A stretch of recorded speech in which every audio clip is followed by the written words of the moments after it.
নমস্কার, মিনার রান্নাঘর। এই কচুটা অনেক দিন ধরে তুলে রাখা হয়েছিল, ছেলে তুলেছে। এবারে খাবো আর খাওয়া হয় না, বাড়ি থাকি না, সময় হয় না, রাত্রে এসেও ভালো লাগে না। আজকে কাজে যাইনি, একটা দরকারে ছিলাম আমি, ওই জন্য এখন বানাবো এটা। আর এটা কচুটা এত বড় ছিল, 2 হাতের মতো ছিল। এটা পচে গিয়ে নষ্ট হয়ে গেছে, এখন যেটুখানি আছে অনেকটাই আছে। এটা আমি চিংড়ি মাছ দিয়ে বানাবো, অনেকটাই আছে। এটা আছে বসে আমি চিংড়ি মাছ দিয়ে বানাবো। এটা ছোলা কচু, এটা মাছ টাছ দিয়েও খাওয়া যায়, এটা ভালো আছে। এটা আমি কিছুটা রেখে দেবো, কিছুটা এখন বানাবো। ছাড়িয়ে নিয়ে ধুয়ে বসুনিতে গ্রেট করে নিয়ে বানাবো। নিয়েছি, ধুয়ে নিয়েছি, একে একে আমি গ্রেট করে নেব, নিয়ে আমি বানাবো। ঝোল খাওয়া হয়, চিংড়ি মাছ দিয়ে খাওয়া হয়, আজকে গ্রেট করে নিয়ে আমি চিংড়ি মাছ দিয়ে ভাজা বানাবো। চিংড়ি মাছটা ভেজে নেবো, আর কচুটা গ্রেট করা হয়ে গেছে, গ্রেট করে নিয়েছি ঘষুনিতে। আজকে এরকমভাবে বানাবো। চিংড়ি মাছটা ভেজে নেব।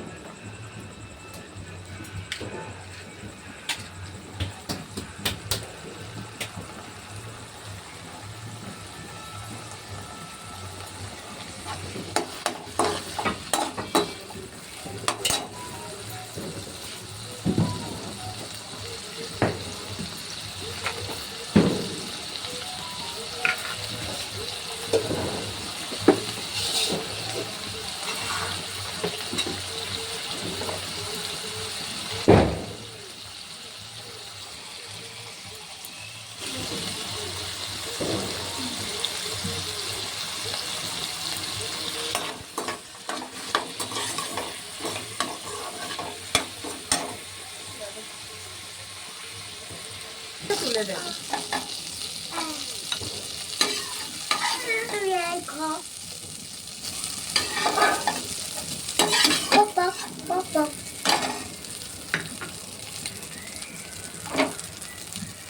তেল দিয়ে দেবো পরিমাণ মতো। একটা শুকনো লঙ্কা আর কালো জিরে দিয়ে দিলাম।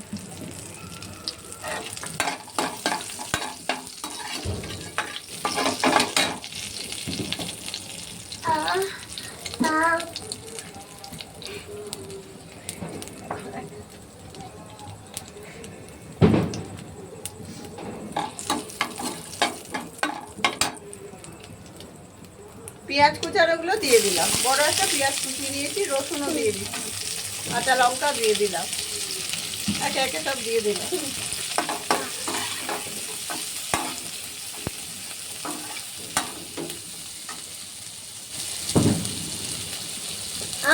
পেঁয়াজটা তাড়াতাড়ি ভাজা হয়ে যাবে বলে লবণ দিয়ে দিলাম স্বাদ মতো। ভাজা হয়ে গেছে, আমি কচুগুলো দিয়ে দেবো, গ্রেট করে রেখেছিলাম।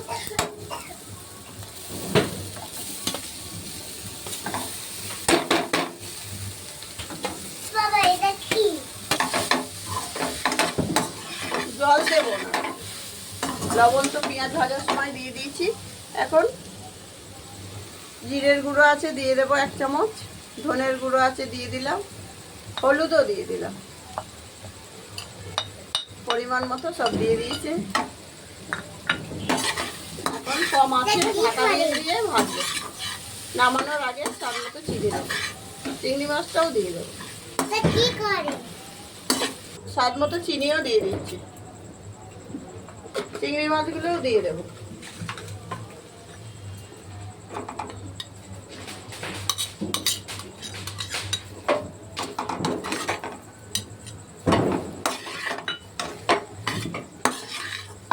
একটু সময় লাগবে, আস্তে আস্তে হতে থাক। হয়ে এসছে, নামিয়ে নেব। চিনি আগে দিয়েছিলাম, আর একটু সামান্য দেব, সামান্য একটু চিনি ছড়িয়ে দিলাম।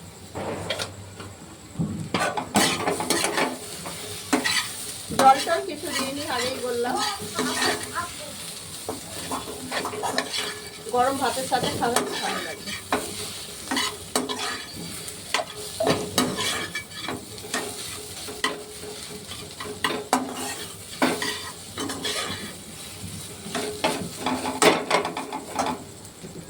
গ্যাসটাকে বন্ধ করে দিচ্ছি, নামিয়ে নেব। ছোলা কচু চিংড়ি মাছ কি দিলাম দেখলেন তো। এরকম বানিয়ে খাবেন গরম ভাতে, ভাজা বানাবেন। আমি ভাজাই বানিয়েছি, জল টল কিছু দিইনি। আর ভালো লাগলে লাইক শেয়ার কমেন্ট করবেন, একটা সাবস্ক্রাইব করবেন। দেখা হচ্ছে আগামী পর্বে, সবাই ভালো থাকবেন।